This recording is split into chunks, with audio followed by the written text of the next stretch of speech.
সেই কীর্তনের শ্রবণ যাদের কানে যাচ্ছে, যারা জরা ব্যাধি মানে রোগগ্রস্ত হয়েছে, তারা সুস্থ হয়ে ছুটে এসে ওগো মুনি ঠাকুর আবার একবার হরি বল বল গো, আরে হরি বল বল গো, হেমে দণ্ডে বাহু তুলে হরি বল বল গো, হেমে দণ্ড বাহু তুলে হরি বল বল গো।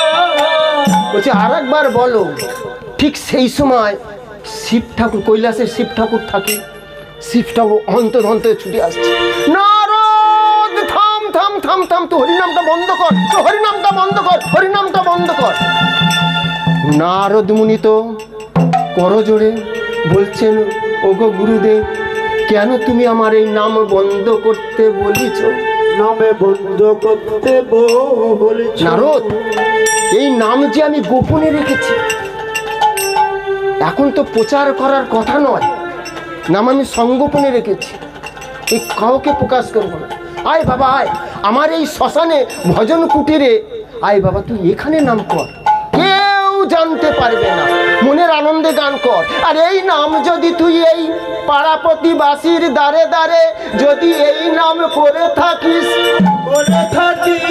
যারা মানুষকে হত্যা করে, যারা অনেক কুকর্ম করে, তারা মুক্তি পেয়ে যাবে।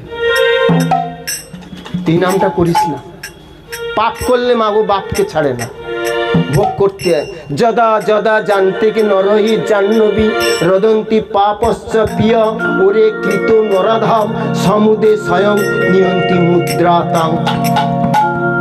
শাস্ত্রে বলছে যখন যখন আমরা পাপ করে থাকি, কিন্তু আমরা জানতে পারি মা যে আমি কি কর্ম করলাম, সেই সময় সেই কর্মটি আমাদের হৃদয়ে মাঝে কুড়ে খায়, তখন আমরা মনে মনে ভাবি, ওরে এই পাপ তো একবারে হরি বল বলিলে জীবের কপাট খুলে যায়, কপাট খুলে যায়, আর দুইবার হরি বল বলিলে সেই ঘরে প্রবেশ রয়, সেই ঘরে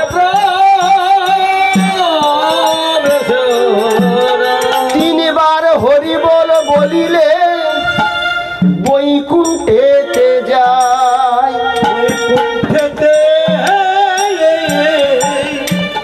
বৈকুণ্ঠেতে যায়। তিনবার যদি হরিবল বলা যায়, তার বৈকুণ্ঠে বাস হয়ে যায়। দশরথ অন্ধমুনির পুত্রকে শব্দবেদী বাণ মেরে বিনা দোষে একটা দুধের বালক তাকে হত্যা করেছে। আচ্ছা বলো তো মা, এই একটা দুধের বালক, একটাই সন্তান, পিতা অন্ধ,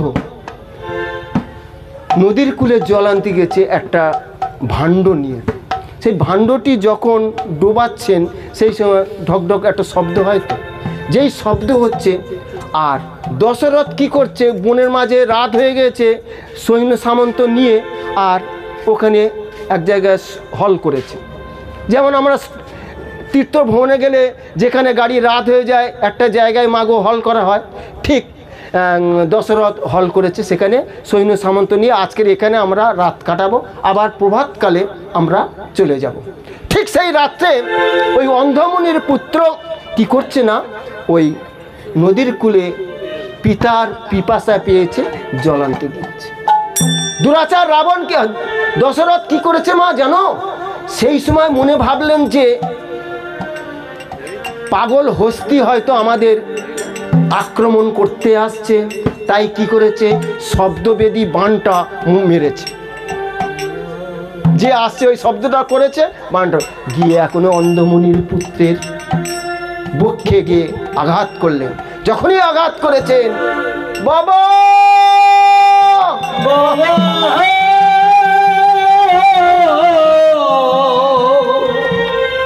বাবা